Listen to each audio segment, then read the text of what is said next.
Hello, my name is Linda Herrera, and today I will be making a presentation on girls and sex.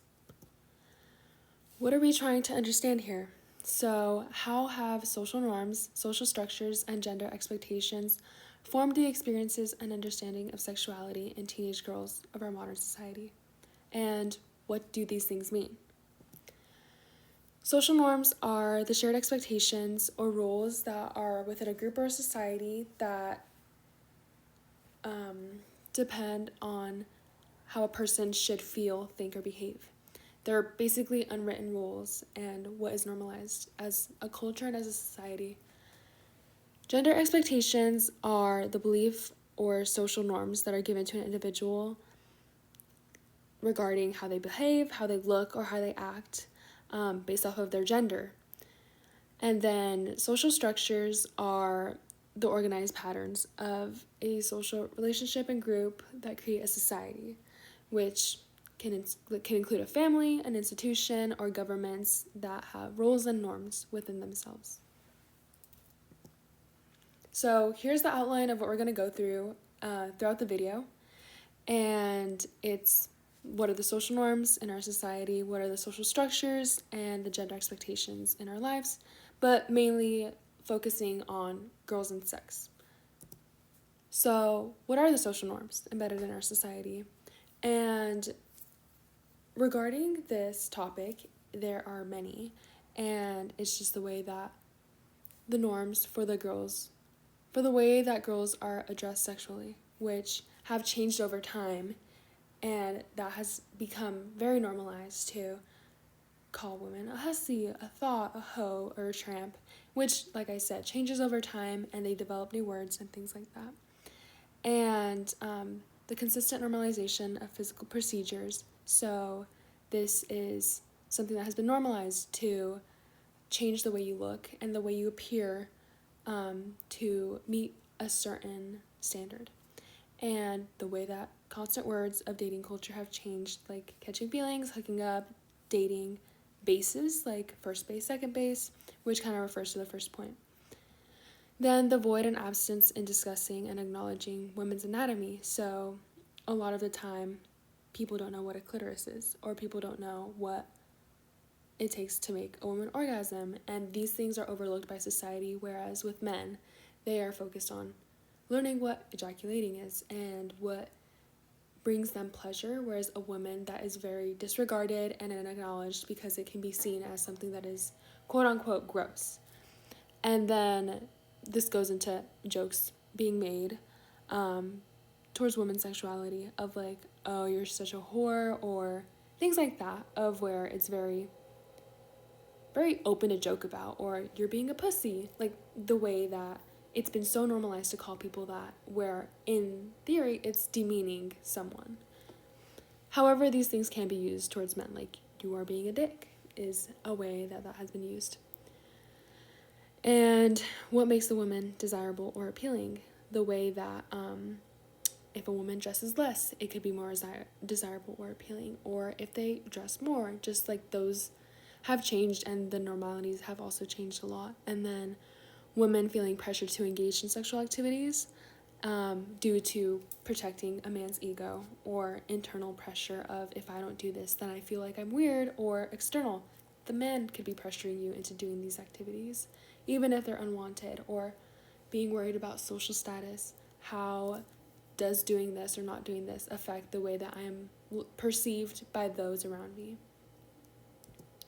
And then, what are the social structures embedded in our society that pertain to girls and sex? And this could be dress code, just the way that females are told they can't dress a certain way because it's a distraction to the males in our society, where that can inhibit the belief of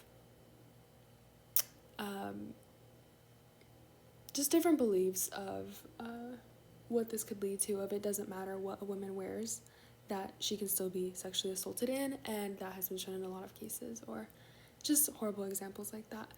And then how a woman's confidence can be seen as a good thing or a bad thing, whether this is something that you can either be objectifying yourself, or you can be seen as participating in body shaming, or the way that porn has been normalized to influence men during sex and only to satisfy themselves. For example, like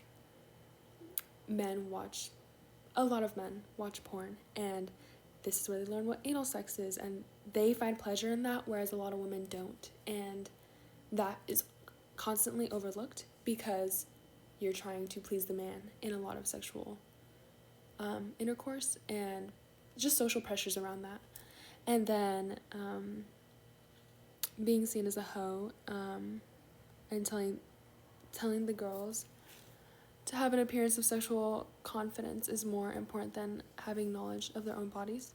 The way that women are expected to present themselves sexually in order to have male validation and desire, which goes back to the first couple points, and then how women's fulfillment in sex is less acknowledged, understood, or cared about by both men. A lot of men don't know that a woman can orgasm, or a lot of the time, women tend to fake those orgasms.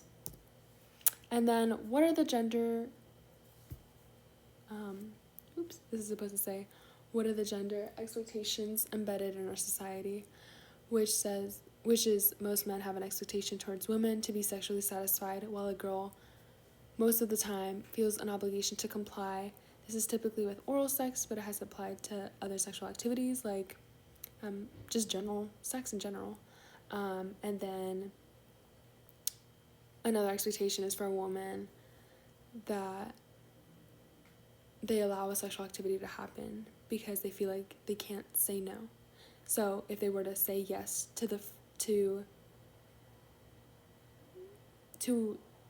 if they were to say yes once, they would have to do that again, and they can't say no if they don't feel like it, or if they're just tired. Like, it's that internal obligation of like, well, I already said yes once, and then that's going to be used against me for future sexual activities.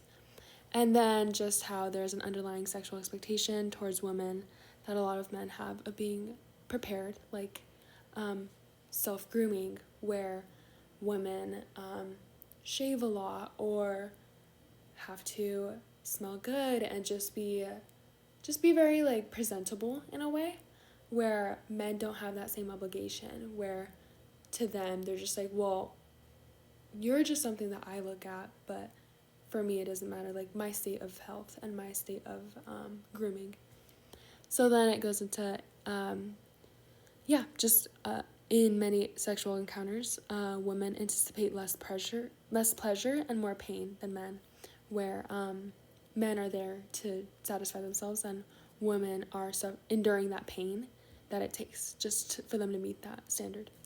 And then the underlying expectation of what a woman should act like in a sorority, they're supposed to be nice to the host, drink freely, to loosen up, to insinuate sexual activities, a lot of the time, not always, obviously, and then dress up to attract males' attention, just the way that women are expected to do these things, whereas a man can wear jeans and a t-shirt and they would be viewed at normally, if that makes sense.